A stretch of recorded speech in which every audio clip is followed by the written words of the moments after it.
All right. More velocity-themed titles. Brands in the fast lane, redefining growth in an AI-powered marketing era. So when Heather, I'm Will Lee, the CEO of Adweek.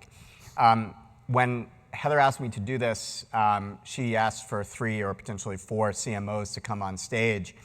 And when I thought about who I wanted, I actually thought that John and Charisse, who are with me here, represent such an interesting mosaic of experience that you didn't need 3 or 4 people.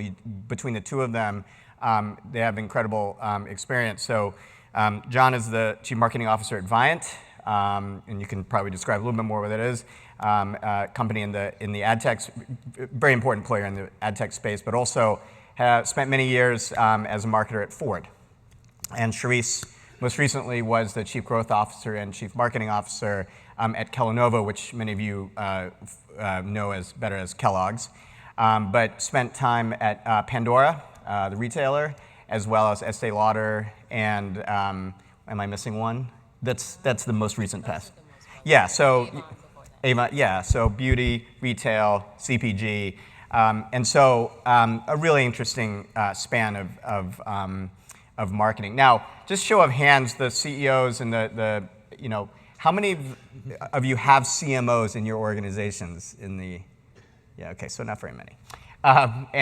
Which is why this conversation, I think, is relevant, because I think the role of the marketer is changing so rapidly, and what Charisse and John and I want to dig into over the next 20 minutes is really sort of how marketing and the role of the CMO, particularly for those of you who are CEOs, COOs, whatever the C, will really work with them. So first of all, thank you both for making time for us.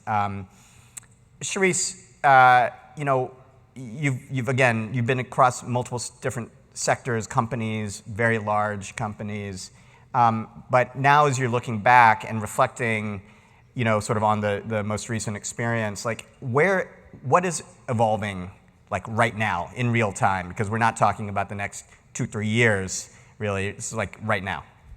Curious. Well, thank you for having me, and I'm excited because I saw that there were 45% CEOs, and so I love this opportunity to talk to CEOs about marketing and how marketing is changing. And I have to point to my most recent experience. I spent 5 years at the Kellogg/Kellanova company. So the company started out in 2020. When I joined the company, I joined as a CMO. And I was coming in on the back of a very rapid, we talked about the journey that we've been on and the levels of transformation that have happened, but I came in on the back of a very accelerated sort of digital data centric background, and having been in retail and understanding the importance of speed and agility and being able to use your data for advantage.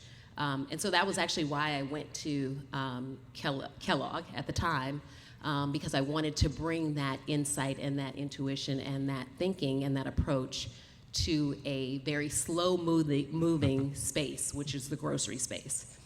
So I actually changed my title twice. So the first time I became, 2 years into my tenure, I became Chief Brand and Advanced Analytics Officer. To signal to the company, as well as to the external environment, the importance of data and analytics and how it was transforming how we went to market. The second time, I did it and became Chief Growth Officer.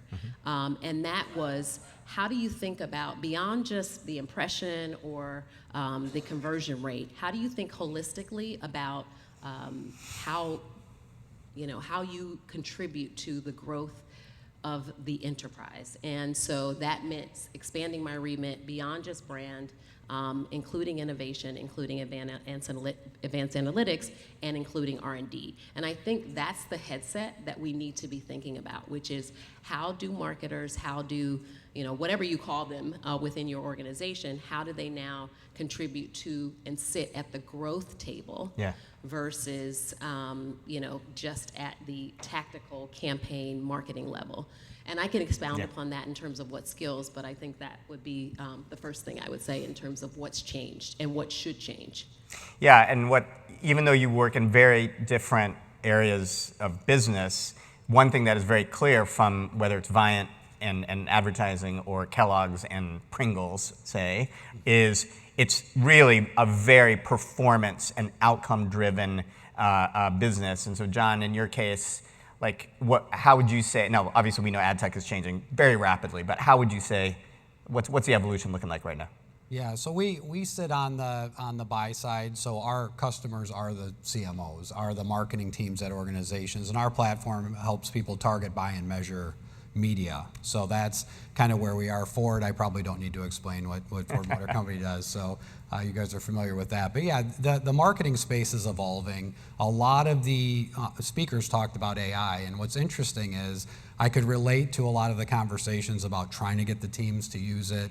There's a lot of applications in marketing, right? From content marketing to creative and creative variation. What's interesting now, our problem isn't getting people to use it.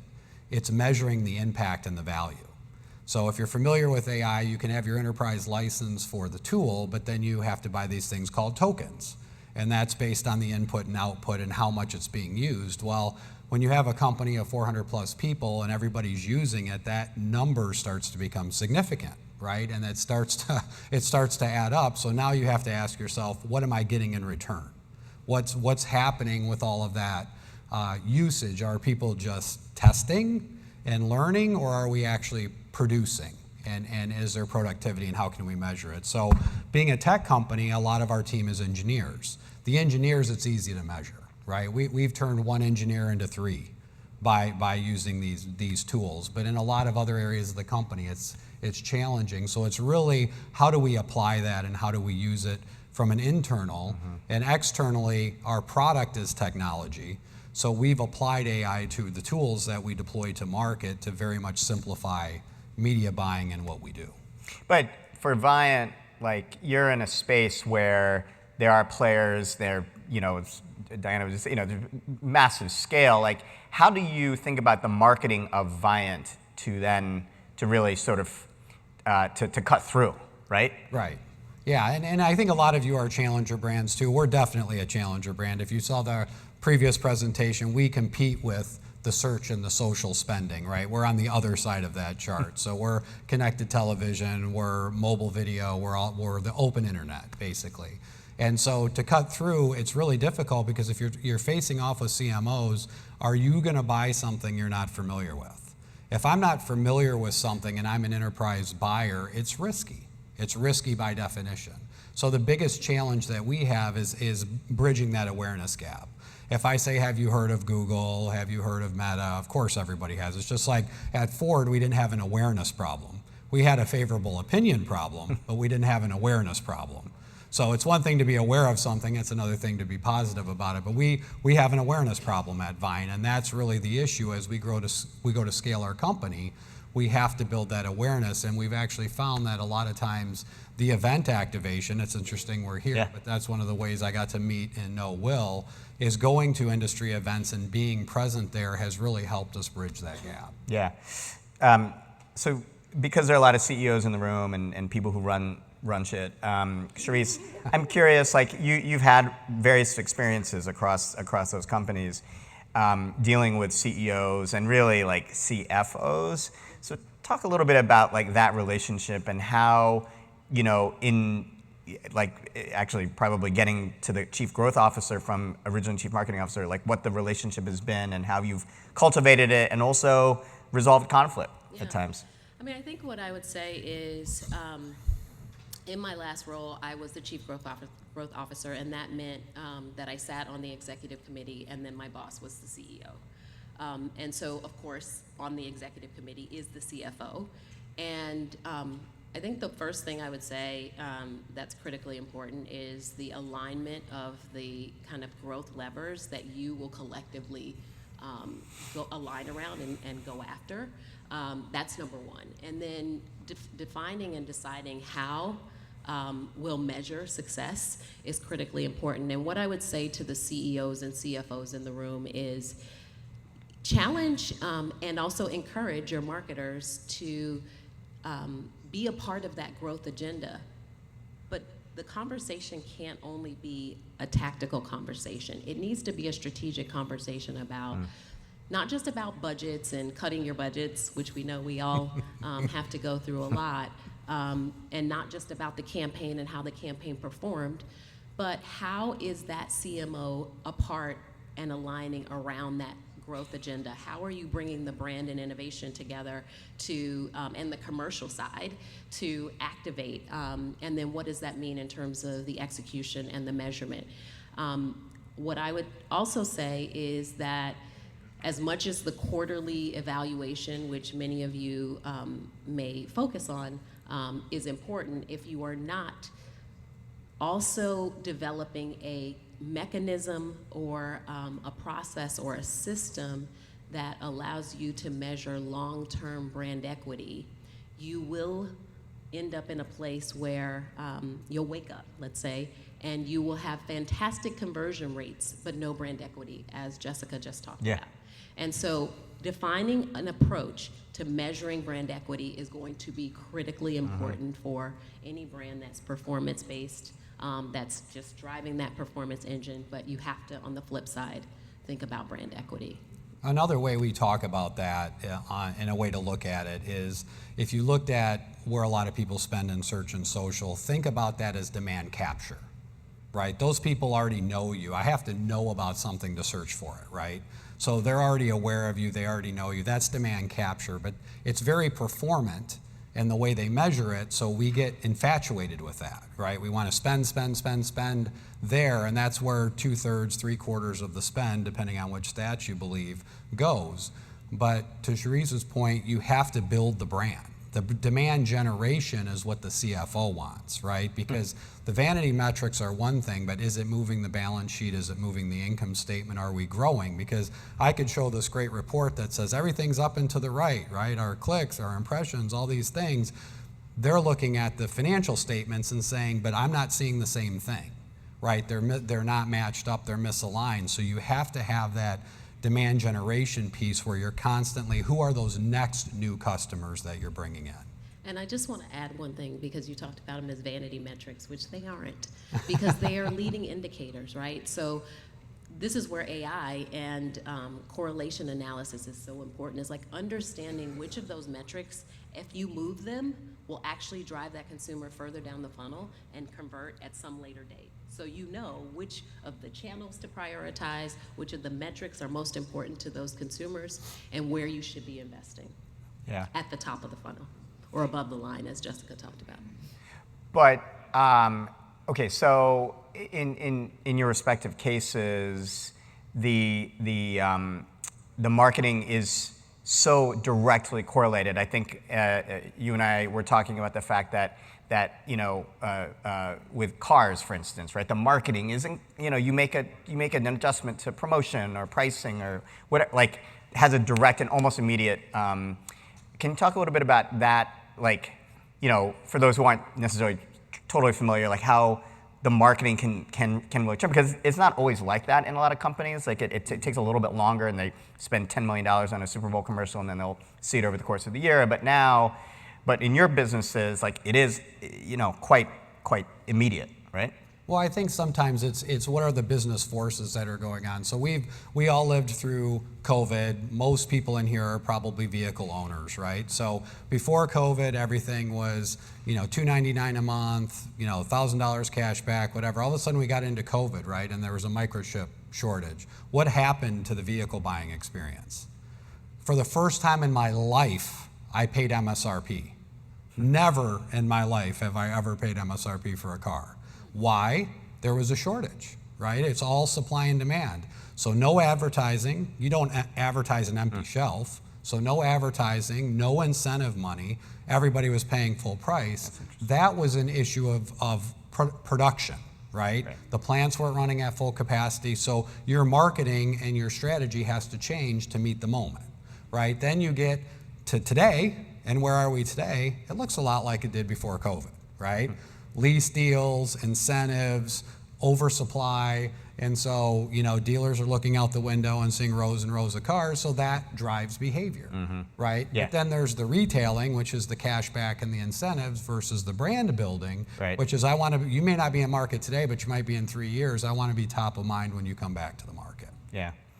What about for you, Sharice? Like, you and I have talked about Pringles because I'm inordinately obsessed with the product, but how you market, the effect of a Super Bowl campaign on the outcomes. Yeah, I mean, I think it's all of the different dimensions that go together. I was thinking about it today, all of the work that we've done on Pringles, we acquired it 10 years ago, and when we acquired the brand from P&G, actually, that we took it and it had, the distribution that it had, but we were able in 10 years to double the business.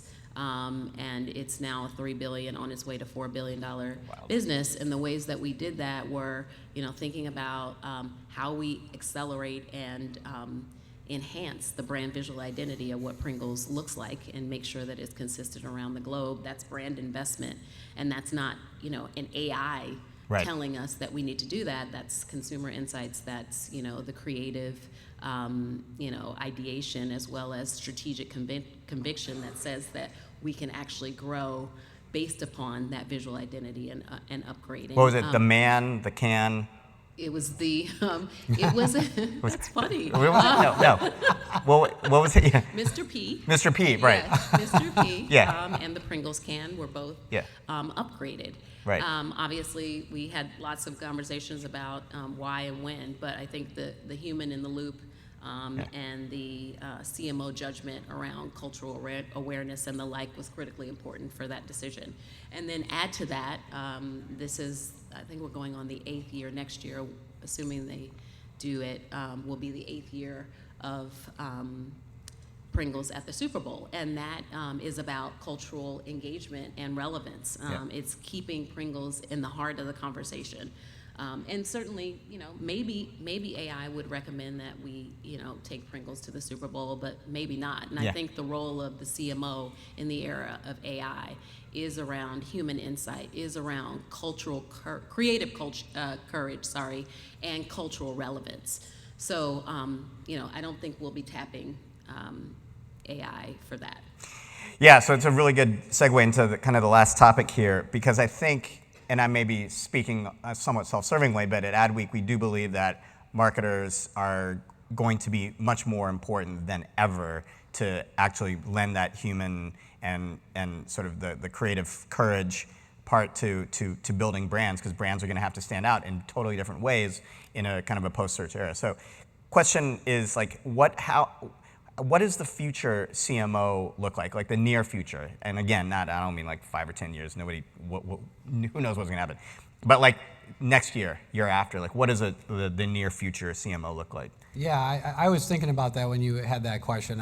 Our one core value that we stand by at Viant is figure it out, right? And nothing is linear, right? So you could have the best laid plan, you could have a 3-year, 5-year plan. It's not going to work out, right? Things are going to shift, things are going to change. You just have to have a durability, and you have to be willing to figure it out. There's not a prescription, there's not a degree that you need or a pedigree or something like that. You just have to have a level of durability, and you have to be willing to figure things out. I mean, a quick example is I was so frustrated with the agency that we're using. We're redoing our website, right? I'm sure you've all redone your website, right? We've acquired companies. We've got it's just a mess. 6 weeks later, they bring me back an incrementally different taxonomy than what I said. And I'm just like, I am so frustrated because I know what the tools are out there. I went into Claude. I built a new prototype of my website in 15 minutes, 87 pages of HTML, and shipped it to them and said, this is the direction that I'm looking for. Why couldn't you do this? And so you really have to analyze your partners and your processes, because you're only as fast as your slowest link. And so it was beyond me that I had to do that, but those are when I talk about durability and figure it out, those are the things that I'm talking about. Yeah. Sure. Yeah, just very quickly. I would say 3 things come to mind. One, cultural fluency. And so, being able to understand what's happening in culture and to quickly and agilely address it and take it to your consumer. So that's number one. I think you also need to be commercially, focused. Marketers, as traditional marketers, in a silo is not as meaningful as someone who is focused on growth and can use their understanding of the consumer, the understanding of the economics of their business to really drive that growth. And then, of course, the technical sort of confidence or technological confidence, however you want to term it, because you've got to be able to have, vendors like you challenge those vendors, but also build data strategy alongside the AI or the agent, and really pressure test what's happening from that standpoint. So I think you just need a different set of skills, and I think those people are out there. They're just not in abundance. That's interesting. Well, you are two of the most talented, but also durable, resilient, and culturally fluent marketers I know. So thank you for sharing that with us, and I hope they'll be around for the afternoon. So I hope you'll get in touch and learn more about what they're working on. So thank you both. Thanks Thank a you lot. all.